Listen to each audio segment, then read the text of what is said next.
by day and poet by night. She has a doctorate in social psychology from UCLA, an MFA in writing from Vermont College of Fine Arts, and is a Cave Canem Fellow. Cave Canem. Thank you, Cave Canem Fellow.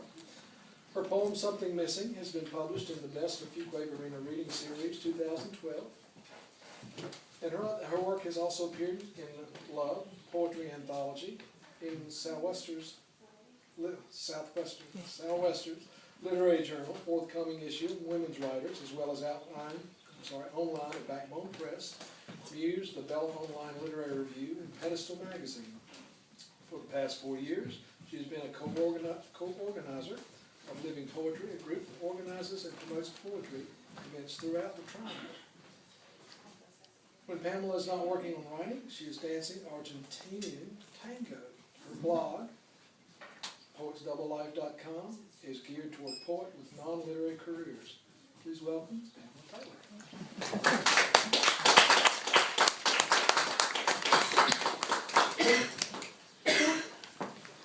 Thank you very much. I want to echo what Danny said. I've not heard your poetry, but it's just so refreshing, and so I can't wait to look up some of your work. But to echo what you said, it's just amazing to have a place, particularly as a poet. When you're writing poetry, or writing anything, it's such a lonely endeavor. I mean, you're at your desk, or for me, I'm usually on the bus writing, and you never know where these words are going to take you. You never know the reader who's going to read them. You never know how it's going to touch them. So it's always a good feeling to hear back and know that your poetry is appreciated. And so I want to thank you for that. I'm actually going to start with the poem that is chosen, and it is actually part dream, part memory. So I think it's appropriate to start. And this poem is special to me because I wrote it last year as part of the April Poem a Day Challenge. We write a poem a day for National Poetry Month. I wrote it on April 12th to the prompt Something Blank, and April 12th also happens to be my birthday. And it's about a subject that's very dear to me, but I often have difficulty writing about, and so you'll know when I read it. Something Missing. You haven't sent a card or gift in years. I've almost forgotten how you loop the L in love, like the one in your first name.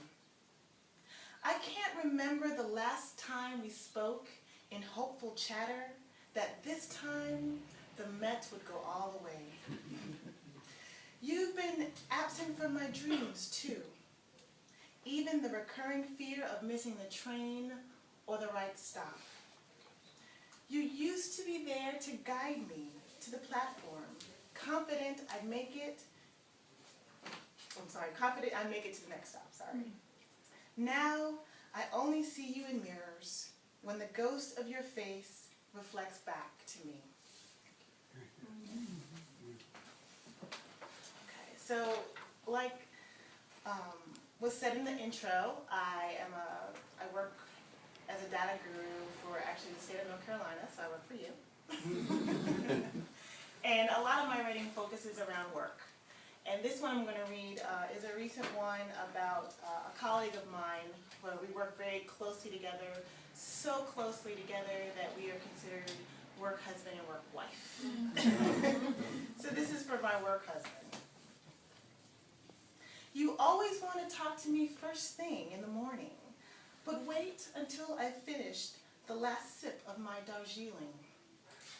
You've thought of me in the shower, or rather, what I could do today to help. My advice is your magic 8-ball. Yes, definitely schedule the team meeting for Thursday. 2 new positions? My sources say no. I've outlasted all your 3-month flings. The preschool teacher who snorted when she laughed. The marathon runner with the eating disorder. That blonde one I saw you with at the farmer's market. I hid in the summer corn, peeling back husks, scanning for mealworms until you passed by. I had hoped she would replace me as a constant woman in your life, but knew she could never live up to my standard. Who else will listen to your rants, smooth your ruffled ego, do what's needed without question? Who else can fill your role when you fall ill, follow your vision through? You're the only man who finishes my half-thought sentences, forgives a way I can't stop correcting his words in public, and how I lose sleep replaying what I did not think to say. You know my good intentions, the roads through hell I've paved. One day, I'm going to drive some lucky guy crazy, but until then, I'll practice on you. And it's funny because usually at work we celebrate everybody's birthday, and we did that in April, and I read this to my colleagues, which is really funny because I had been talking about it, like, okay, now you guys are gonna hear it. And so when I got to the part about seeing him at the farmer's market, because I live in Durham and he lives in Durham, even though we both work in Raleigh, he was like, who is that girl? Which one was that one?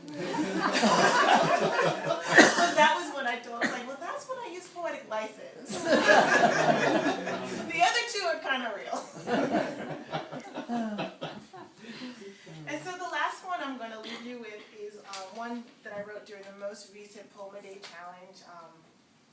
It's day 4, and it actually is an idea, like I said, my colleague Sean and I, my work husband, sometimes he gives me a ride home, and I was like, oh man, the prompt today is like blank, like hold that blank. What's going to be the blank? He was like tossing out things, and I was like, oh, what did you just say? Okay, that's the one I'm going to use. And so this is the one that he came up with. Hold that hot potato. But not too close to your lips, because my heat burns through this thick tinfoil shell. Take your time peeling back my russet brown skin, savoring the hidden virtues of my flesh. Don't try to change what I am by baking me halfway, twice, or thrice, by turning me into fries or tots, by mashing me with milk, or whipping me into a fluff. I'm best served whole, dressed up however you please. Sour cream and chives, 4-alarm chili with cheese, pepper and salt with butter, churned to match my perfection, or simply nothing at all.